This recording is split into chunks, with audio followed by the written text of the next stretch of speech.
Akkam nagaa jirtu mata dureen kiyyarraa immoo waa'ee dhibee gaggabdoodha.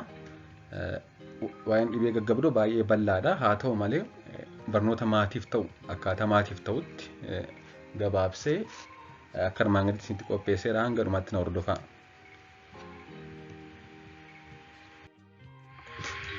Namni tokko haal tokko yookaan si'a hedduu sababa beekamuuf yookaan sababa yaalamuu danda'u dhibee yaalamuun baduu danda'u yookaan dhibee fayyuu danda'uun yoo qaama bubbute jechuunis yoo mallattoo gaggabdoo yookaan siijar qabaateef namni sun dhibee gaggabdoo qabaachuu dhiisuu danda'a.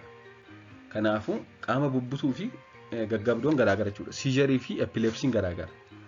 Qaama bubbutuun siijar jedhama. Gaggabdoon immoo epilepsiidha.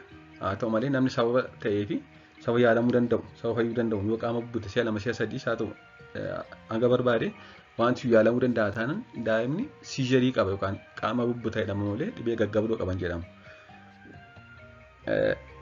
Fakkeenyaaf wanta yaalamuu danda'u ta'e kan akka daa'imman qaamni isaanii bubbutu yookaan dhibee siijar ta'e akka isaan qabaatan kan taasisu fakkeenyaaf hangi giluukoosii sababa adda addaan qaama keessa yoo irratti haayipoglaasiimii yoo qabaatan jechuudha. Giluukoosiin isaanii sababa adda addaan qaama keessa yoo irratti fakkeenyaaf nyaatiin turanii ta'uu danda'a daa'immanii. Hanqina nyaataa qabaachuu danda'u, dhibee sukkaaraas ta'e waan akkasii qabaachuu danda'u.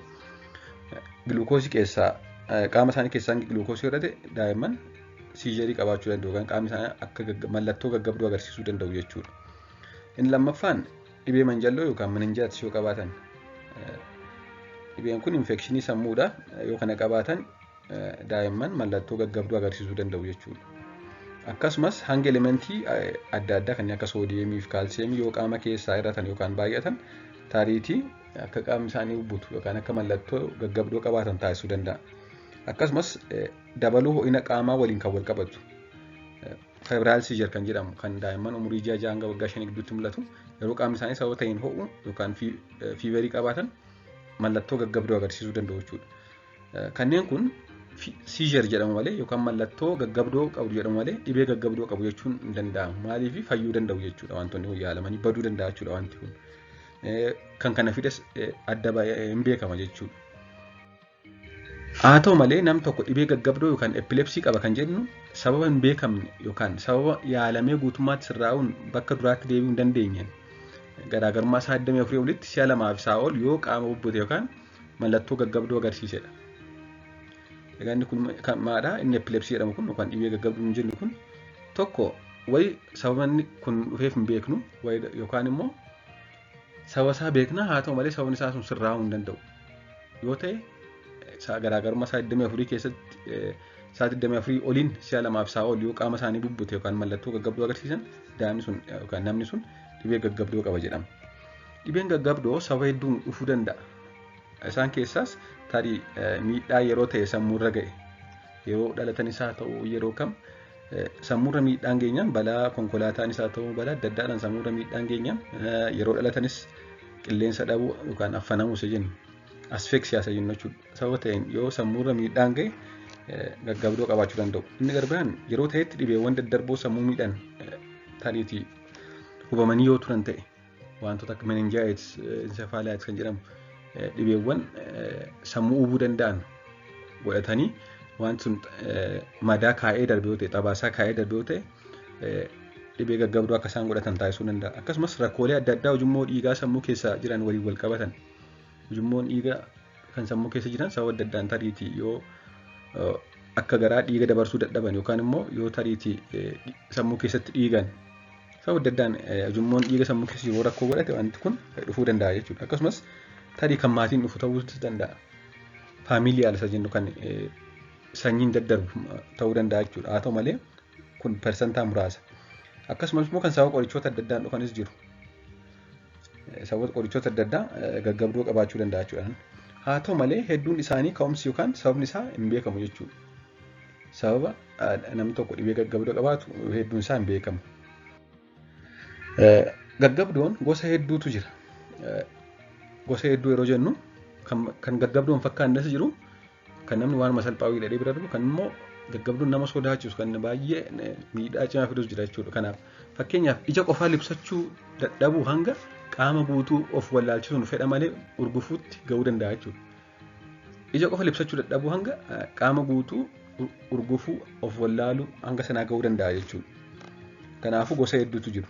Namni tokko bara jireenya isaa keessatti carraa inni dhibee gaggabdoo qabaachuu danda'u persentaa 3 yookaan nama 100 keessa nam 3 bara jireenya isaatti nam tokko carraa inni dhibee gaggabdoo qabaachuu hangas jechuudha. Kanneen kana keessaa walakkaan isaanii kan yeroo umurii ijoollummaa isaanii jalqaban akkasumas persentaan 20 kan maatii keessa yookaan firummaan qabanidha jechuudha. Nam tokko carraa inni jireenya isaa keessatti dhibee gaggabdoo godhachuu persentaa 3 haa ta'u malee hedduun isaa umurii ijoollummaatti jalqaba. Kanaafuu nam tokko yoo guddataa deeme ijoollummaatti gaggabdoo hin qabne isaan carraan dhibee gaggabdoo godhachuu gadi bu'aa deema jechuudha. Akkasumas kanneen kana keessaa persentaan 20 maatii isaanii keessaa nam ta'e dhibee gaggabdoo qaba jechuudha. Daa'imman persentaa 10 ta'an yeroo ta'e irratti mallattoo gaggabduu ni qabaatu yookaan seizure isa jenne sana jechuudha. Persentaa 10 kan ta'an daa'imman 100 keessa namni 10 mallattoo gaggabdoo qabaatu. Haa ta'u malee kanneen keessaa kan harka 30 hin caalletu dhibee gaggabdoo godhata. Akkuma sila jenne kanneen ijoollummaa isaaniitti siizarii qaban keessaa persentaa 30 qofaatu epilepsii godhata jechuudha. Kaan ofuma isaan badaa yookaan hin fayya jechuudha. Wanti sana fide beekama, wanti sana fide immoo yeroo yaalamu yeroo badu wanti gaggabduun sun mallattoon gaggabduu sun dhiisee daa'imman fayyaa ta'u jechuudha. Kanaafuu daa'imman siizarii qaban keessaa persentaa 30 qofatu epilepsii godhatu jechuudha. Daa'imni tokko mallattoo dhibee gaggabdoo qabaannaan mana yaalaa deemee akka qoratamu taasisuun baay'ee barbaachisaadha. Daa'imni erga akka dhibee gaggabdoo qabu barame qoricha eegalee akka dhibeen kun ittiin deebineef kanneen taasisaniif maatiin sirreessuu qaban gurguddoon akka armaan gadiittidha.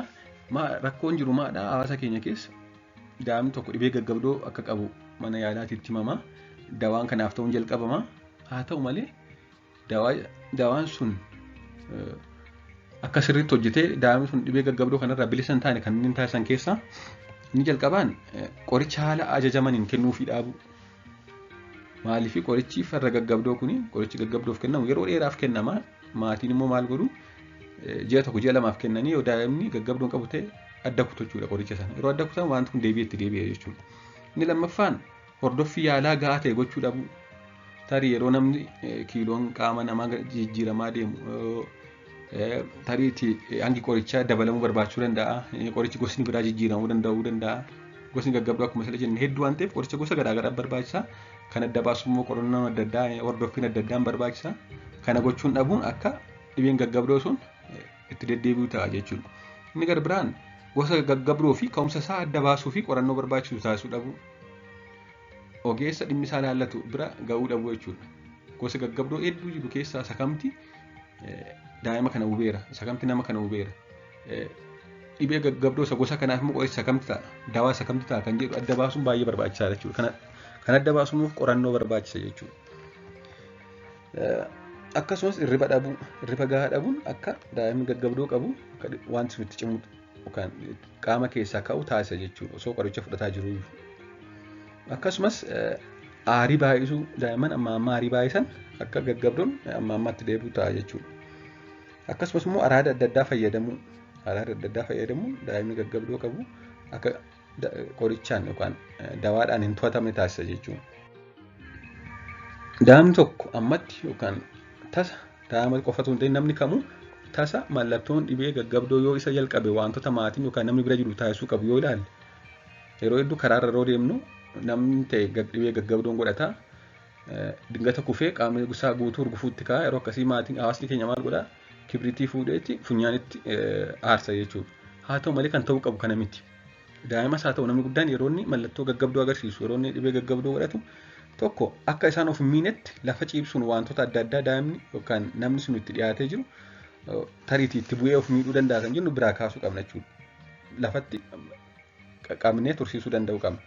Humnaan osoo hin ta'in akka namni daa'imni sun yookaan namni sun waatti bu'ee of hin miine muka wayii dhagaa wayiitti naannoo sana ilaaluun barbaachisaadha jechuudha. Inni lammaffaan akka gororri yookiin wanti biraan wanta afaan keessa jiru tarii akkasumas tarii yoo voomit godhan yoo hokkisan wanti sun gara sombaatti akka hin seenneef gara cinaachaatti ciibsu.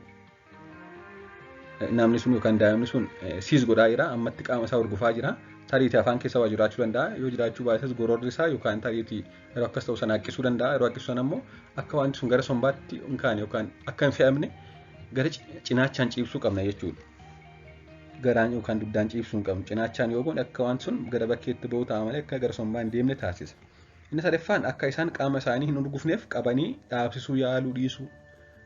Akka isaan qaama isaanii hin urgufneef humnaan qabanii yaaluun rakkoo cimaa fiduu danda'a jechuudha. Maaliif wanta kana isaan beekanii miti kan godhanii kun excessive neuronal activity kun hojiin narviidha. Wanti kun yoo humnaan qabuu dhabne tariitii qaamni isaanii miidhamuu danda'a jechuudha. Yoo qabnee hin dhaabatu wanti kun. Waan hin dhaabanneef qabnee dhaabuu dhiisuu qabna. Haa ta'u malee akka isaan of hin miine wanta naannoo sana jiran ilaaluun barbaachisaadha jechuudha. Kaasuun barbaachisaadha. Inni gara biraan hanga daa'imni of barutti waan afaan kaa'uu dhiisuu yookaan hanga namni dhibee gaggabdoo sana qabu yeroo gaggabdoo godhatutti hanga inni sirriitti of barutti afaan waa kaa'uu dhiisuu. Tarii waan sun itti deebi'ee dhufuu danda'a waan ta'eef osoo waa afaan keenya jiru immoo tarii waan sun deebi'ee dhufnaan yoo itti ka'e akka wanti sun gara sombaa seeneef akka namni sun fe'amu kan daa'imni sun fe'amu taasisa jechuudha. Kanaafuu daa'imni erga siis godhe erga mallattoo gaggabdoo agarsiisee hanga inni sirriitti of barutti waa afaan kaa'uu qabnu waa itti kennuu qabnu jechuudha afaan isaa. Inni gara biraan akka daa'imni qilleensa fudhataa jiru ilaalu. Daa'imni qilleensa fudhataa jira moo hin jiru arganaa jira moo hin jiru kan jedhu adda baasuun barbaachisaadha. Tariitii qilleensa fudhachuu dhaabuu danda'u jechuudha. Akkasumas erga wanti kun raawwate waan xiqqoo rafuu malaniif hangasitti bira turu. Yeroo hedduu namoonni hedduun yoo siis godhan yoo mallattoo gaggabduu agarsiisan gaggabdoon kun itti ka'ee erga isaan urgufee dhiisee booda xiqqoo rafuun dadhabsiisa jechuudha. Waan sun baay'ee dadhabsiisa waan ta'eef hanga isaan of baranitti bira turuun barbaachisaadha jechuudha.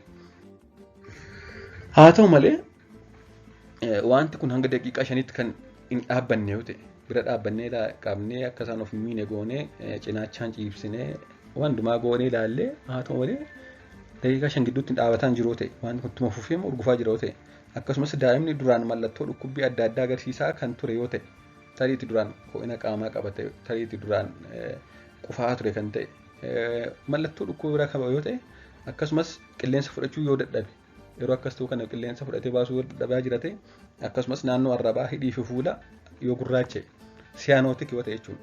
Hidhiin isaa yoo gurraache qubni isaa kun yoo gurraache arrabni isaa fuulli isaa gurraache akkasumas erga wanti kun dhaabbate rafuu osoo hin taane of wallaalanii kan gaggabanii yoo xiqqoo turan hatattamaan gara mana yaalaa geessuun barbaachisaadha jechuudha.